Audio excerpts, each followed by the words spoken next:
Majlis Tindakan Membantras Dadah MTMD Negeri meluluskan 1.73 juta ringgit kepada Majlis Belia Sabah untuk melaksanakan program pemerkasaan belia dan kempen kesedaran penyalahgunaan dadah. Ketua Menteri Datuk Seri Haji Nur berkata ia selaras dengan objektif Hala Tuju Sabah Maju Jaya berkaitan pembangunan modal insan dan golongan belia sebagai aset penting negeri ini. Pada mesyuarat itu sejumlah RM464,000 turut diluluskan kepada AADK Sabah untuk menjalankan kempen kesedaran awam melalui pengiklanan papan iklan di 32 lokaliti di seluruh negeri. AADK turut memaklumkan kepada MTMD berhubung isu tapak cadangan Pusat Pemulihan Penagihan Narkotik Puspen baharu di Pantai Timur yang sudah pun selesai iaitu di Batu 36, Balung Tawau. Terdahulu Haji berkata likas diisytiharkan sebagai kawasan hijau pada tahun lalu berikutan arahan MTMD agar pihak berkuasa yang berkaitan mengambil tindakan proaktif membebaskannya daripada aktiviti penyalahgunaan dadah.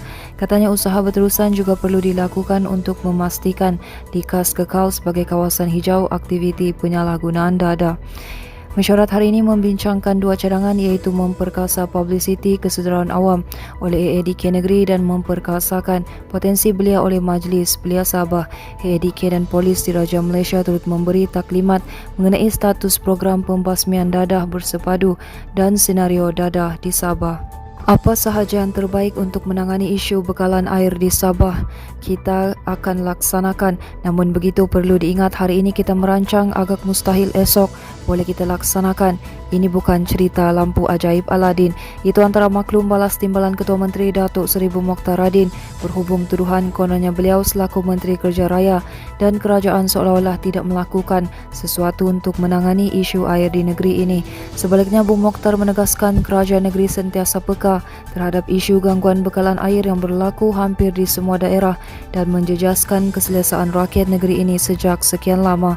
Beliau juga mengingatkan bahawa isu itu bukan sahaja berlaku ketika pentadbiran Kerajaan Gabungan Rakyat Sabah Barisan Nasional sekarang, malah diwarisi daripada kerajaan terdahulu, termasuk Kerajaan Parti Warisan bersama sekutunya. Katanya isu gangguan bekalan air di negeri ini berlaku akibat permintaan yang semakin tinggi selain diburukkan masalah loji rawatan air yang tidak dapat berfungsi dengan baik disebabkan bekalan air sungai tidak konsisten dan tercemar. Beliau berkata demikian dalam satu kenyataan sebagai maklum balas terhadap hantaran di laman sosial Ahli Dewan Undangan Negeri Luyang dari DAP Pong Zin Che berhubung gangguan bekalan air di sini hari ini. Dalam kenyataan itu, Chen Zi seolah-olah menuduh kerajaan dan menteri tidak melakukan sesuatu untuk menangani isu air, tetapi lebih banyak bercakap mengenai soal kontrak ladang dan kontrak kereta api. Bung Mokhtar berkata, Chen Zi harus sedar ketika kerajaan warisan sebelum ini yang mana DAP juga berada dalam barisan kerajaan ketika itu isu bekalan air sudah berlaku, namun mereka juga gagal melakukan sesuatu untuk memperbaiki bekalan air di Sabah. Perkara itu katanya sudah dibincangkan dalam mesyuarat Kabinet Negeri malah turut dicadangkan ialah untuk menswastakan perkhidmatan bekalan air di Sabah. Beliau turut mengingatkan Chen Zi agar tidak memutar belit isu air dengan isu lain seperti Skytrain dan kasino kerana itu bukanlah perkara pokok. Sementara itu, Parti Warisan seolah-olah lupa kegagalan mereka menunaikan harapan rakyat Sabah untuk menikmati keadaan ekonomi dan pembangunan yang lebih baik sepanjang kira-kira 2 tahun memerintah sebelum ini.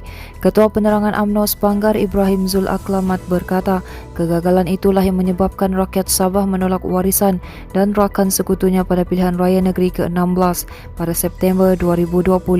Beliau berkata warisan juga seolah-olah menafikan kegagalan mereka membawa pembaharuan dan mengatasi pelbagai isu rakyat di kawasan Parlimen Sepanggar yang diwakili Ketua Wira Parti berkenaan, Datuk Muhammad Aziz Jaman. Katanya tindakan pemimpin parti itu yang menyalahkan ketidakstabilan politik ketika ini sebagai berpunca daripada pemimpin UMNO juga menunjukkan penafian terhadap punca sebenar yang bermula daripada pemimpin mereka sendiri. Beliau mengulas kenyataan pemangku Ketua Wirawarisan Sepanggar Julius J. Jr. yang menuduh timbalan Ketua UMNO Sabah Datuk Yaakob Han memainkan sindrom penafian apabila mengatakan Parlimen Sepanggar memerlukan kerajaan dan politik yang stabil. Ibrahim Zul berkata ketika pemerintahan PH rakyat berada dalam keadaan yang sukar dari segi pekerjaan berikutan ramai penjawat awam kontrak dan pekerja swasta hilang pekerjaan.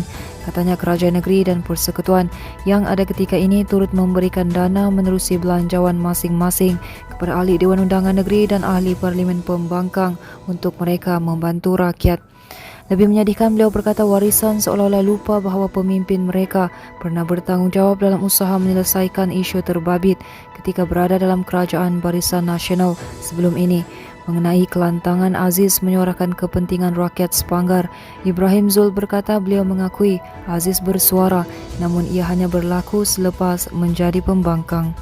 Manakala kerajaan negeri akan menimbang kemungkinan untuk menambah peruntukan dan kemudahan bagi melaksanakan projek lanskap di semua pihak berkuasa tempatan di negeri ini, Menteri Kerajaan Tempatan dan Perumahan Negeri Datuk Seri Masri Manjun berkata langkah itu bagi menambah baik lanskap dan keindahan kawasan PBT masing-masing. Beliau berkata demikian ketika menerima kunjungan hormat delegasi Institut Arkitek Lanskap Malaysia yang diketuai Naib Presidennya Prof. Madya Dr. Noor Atia Ismail di pejabat kementeriannya baru-baru ini. Masih berkata pembangunan lanskap di setiap PBT di Sabah penting dalam usaha mewujudkan persekitaran hijau dan sejahtera. Sehubungan itu, beliau menyokong mengenai perlunya satu akta berkaitan profesion arkitek lanskap diwujudkan di negara ini.